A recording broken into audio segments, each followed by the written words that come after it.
হঠাৎ করে কি এমন হলো, কি এমন ঘটনা ঘটলো, কি এমন জরুরি অবস্থার জন্ম নিল যে পুলিশ এত বেশি সতর্ক অবস্থানে অবস্থান করতে শুরু করলো? যদিও এটা নতুন নয়, তারপরেও প্রশ্নটা আসে। কেবল ঈদ শুরু হলো, ঈদের পরদিনই পুলিশের তরফ থেকে কেন একটা বিশেষ প্রজ্ঞাপন জারি করতে হলো? এবং যে প্রজ্ঞাপন এর আগে একাধিকবার জারি করা হয়েছে, সেই একই প্রজ্ঞাপন আইন শৃঙ্খলা বিষয়ক সভা সমাবেশ মিটিং মিছিল নিষিদ্ধ করার প্রজ্ঞাপন কেন জারি করতে হলো? এবং সেটা 9 তারিখ থেকে, গতকালকে থেকে কার্যকর হয়েছে, যেদিন কিনা প্রধান উপদেষ্টা ইংল্যান্ড সফরে যাচ্ছেন কয়েকদিনের জন্য। সেরকম মুহূর্তে প্রধান উপদেষ্টার বাসার এলাকা জুড়ে চতুর্দিকে বিশাল একটা এলাকা জুড়ে সভা সমাবেশ নিষিদ্ধ করার ঘটনাটা কেন পুলিশ আবার ঘটালো? এই প্রশ্নটা একটা বড় জিজ্ঞাসাবোধক চিহ্ন তৈরি করেছে। এবং বড় প্রশ্ন তৈরি করেছে এই কারণেই যে পুলিশ কি অনুমান করছে, কি গোয়েন্দা রিপোর্ট এসেছে, নতুন করে কি পরিস্থিতি অন্যরকম কিংবা পরিস্থিতি পাল্টে যাওয়ার মতো কোনো গোয়েন্দা রিপোর্ট তাদের হাতে এসেছে? যমুনা আবার গরম হয়ে যাওয়া, যমুনা গরম করতে পারে কেউ কেউ, এরকম গোয়েন্দা রিপোর্ট তাদের হাতে কি এসেছে? তাহলে কারা তারা? যখন পরিস্থিতি সব কিছুই মনে হচ্ছে সরকারের আন্ডার কন্ট্রোল, ঠিক সেই সময় সরকারের পুলিশ নতুন করে প্রজ্ঞাপন জারি করছে। সেই প্রজ্ঞাপনের হেতুটা কি? কোনো অশনি সংকেত কি দেখা যাচ্ছে? সেই আলোচনাটা করার চেষ্টা করবো এই ভিডিওতে। থাকবেন পলিটিক্স টিভির। Police, DMP, Dhaka metropolitan police নতুন একটি বিজ্ঞপ্তি দিয়েছে, প্রজ্ঞাপন জারি করেছে, এবং সেটা ঈদের পরের দিনে। আমরা দেখেছি যে গতকালকে যখন প্রধান উপদেষ্টা দেশের বাইরে গেলেন, ইংল্যান্ড সফরে গেলেন, গতকালকে থেকে পুলিশের এই প্রজ্ঞাপন কার্যকর হতে শুরু করেছে। কিন্তু এটাই কি প্রথম? এর আগে একাধিকবার, 2-3 বার পুলিশ এরকম প্রজ্ঞাপন দিয়েছে এবং একই প্রজ্ঞাপন। তাহলে পুলিশ কেন তারিখ মেনশন করছে না? শুধুমাত্র পরবর্তী নির্দেশ না দেওয়া পর্যন্ত এই কার্যক্রম করা যাবে না। এই প্রজ্ঞাপন যদি এইভাবে দেয়া হয়, তাহলে তো পরবর্তী নির্দেশ না দেওয়া পর্যন্ত, তার মানে হচ্ছে যে পুলিশ যেহেতু এর আগেও একাধিকবার এরকম প্রজ্ঞাপন জারি করেছে, সেই প্রজ্ঞাপনই কার্যকর। তাহলে নতুন করে বারবার একই প্রজ্ঞাপন তাদের দিতে হচ্ছে কেন? এটা কি পুলিশের একটা বড় ব্যর্থতা না? বড় ধরনের একটা শূন্যতা তাদের কার্যক্রমের মধ্যে সেরকমটা মনে হচ্ছে না? আমার মনে হয় যে সেরকমই তৈরি হয়েছে। পুলিশও কিং কর্তব্য বিমূঢ় হয়ে পড়েছে। তারা আসলে ঠিকভাবে বুঝে উঠতে পারছে না যে কোনটা ঠিক, কোনটা করেছে, কোনটা করতে হবে, কিংবা কোনটা আগে করেছে আবার করছে। আমার মনে হয় যে তারা খুব দ্রুত ভুলে যাচ্ছে।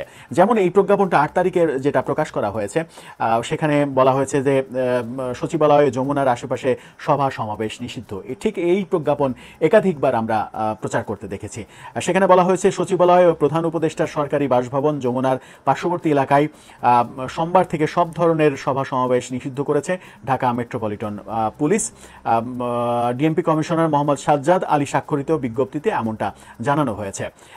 রবিবার গণবিজ্ঞপ্তি প্রকাশ করা হয়েছে। সেখানে বলা হয়েছে যে এত দ্বারা সর্বসাধারণের অবগতির জন্য জানানো যাচ্ছে, জনশৃঙ্খলা এবং প্রধান উপদেষ্টার নিরাপত্তা রক্ষার স্বার্থে ঢাকা মেট্রোপলিটন পুলিশ অর্ডিন্যান্স নম্বর 4/76 এর 29 ধারায় অর্পিত ক্ষমতা বলে আগামী 9 জুন থেকে পরবর্তী নির্দেশ না দেওয়া পর্যন্ত বাংলাদেশ সচিবালয় এবং প্রধান উপদেষ্টার সরকারি বাসভবন যমুনা ও পার্শ্ববর্তী এলাকায় হোটেল ইন্টারকন্টিনেন্টাল মোড় সহ কাকরাইল মসজিদ মোড়, অফিসার্স ক্লাব মোড়, মিন্টু রোড, যে কোনো প্রকার সভা সমাবেশ, গণজমায়েত, মিছিল ও শোভাযাত্রা ইত্যাদি নিষিদ্ধ করা হলো। এই সেম যে গণবিজ্ঞপ্তি, এটা একাধিকবার, আরও অন্তত 2-3 বার দেওয়া হয়েছে সাম্প্রতিক সময়ে, যেটা আমরা লক্ষ্য করেছি। এবং এটাও লক্ষ্য করেছি যে এই গণবিজ্ঞপ্তি থাকা অবস্থায় এনসিপি যমুনার সামনে মঞ্চ তৈরি করে সমাবেশ করেছে আওয়ামী লীগ নিষিদ্ধের দাবিতে। সেখানে সিটি কর্পোরেশন থেকে কৃত্রিম বৃষ্টির ব্যবস্থা করা হয়েছে।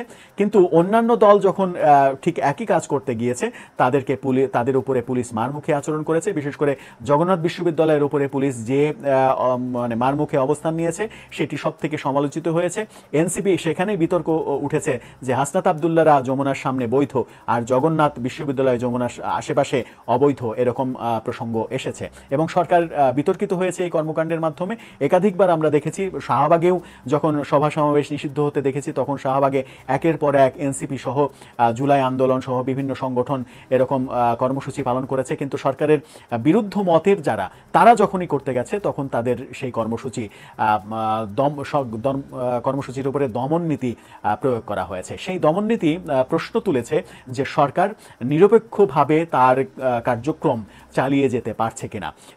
আবারও যখন এই বিজ্ঞপ্তি প্রচারিত হলো তখন এই নিশ্চয়তা কি সরকার দিতে পারে যে এনসিপি যদি এরকম বিজ্ঞপ্তির পরে নতুন কোনো ইস্যু নিয়ে আন্দোলন করতে চায় তাহলে তাদের আন্দোলন প্রতিহত করা হবে, তাদের আন্দোলন পুলিশ প্রতিরোধ করবে, নাকি এনসিপির জন্য সব সময় যে কোনো কিছু খোলা থাকবে, অন্যান্যরা করলেই সেগুলো এই গণবিজ্ঞপ্তি অনুসারে তাদের বিরুদ্ধে ব্যবস্থা নেওয়া হবে? সেই প্রশ্নটা একটা গুরুত্বপূর্ণ প্রশ্ন। সেই প্রশ্নের বাইরেও সবথেকে গুরুত্বপূর্ণ আলোচনা সেটা হচ্ছে যে পুলিশকে ঈদের পরদিনই এরকম গণবিজ্ঞপ্তি দিতে হলো কেন যে 9 তারিখ থেকে এই সব এলাকায় সভা সমাবেশ নিষিদ্ধ?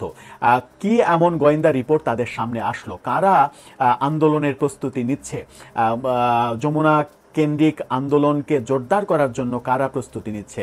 তারা কি গার্মেন্টস শ্রমিক যারা ঈদ পার হয়েও অভিযোগ রয়েছে বহু গার্মেন্টস শ্রমিককে বেতন বোনাস কোনো কিছুই দেওয়া হয়নি, 3 মাসের বেতনও অনেকে পাননি, এরকম অভিযোগ রয়েছে।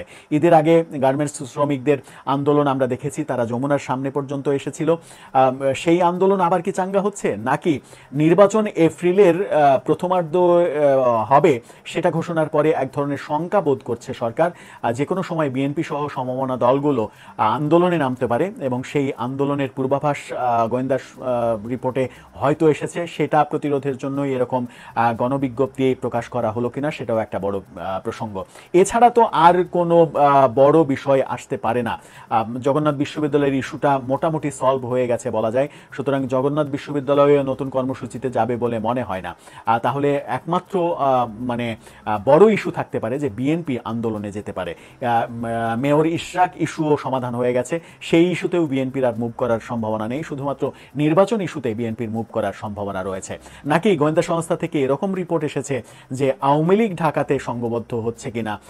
সেরকম প্রশ্নও কিন্তু অহেতুক প্রশ্ন নয় যে আওয়ামী লীগ ঢাকায় হয়তো মানে সংঘবদ্ধ হতে পারে, ঢাকায় সংঘবদ্ধ হয়ে যমুনার আশেপাশে বিশৃঙ্খল পরিস্থিতি তৈরি করতে পারে, নানা রকমের কর্মকাণ্ড তৈরি করতে পারে।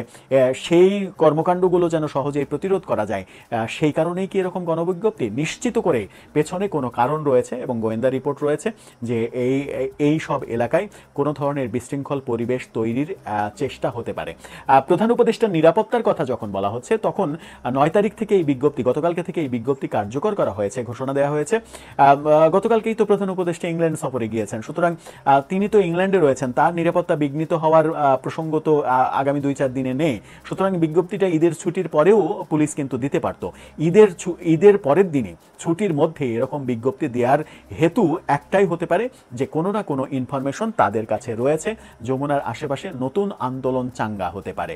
কারা আন্দোলনে নামতে চলেছে এবং সেই আন্দোলন কি সরকার বিরোধী আন্দোলন হতে চলেছে? দর্শক, আপনি কি গেস করতে পারেন যে এই আন্দোলনে কারা নামতে পারে কিংবা কারা আন্দোলনের জন্য সংগঠিত হতে পারে? আপনার মতামত জানিয়ে লিখতে পারেন আমাদের।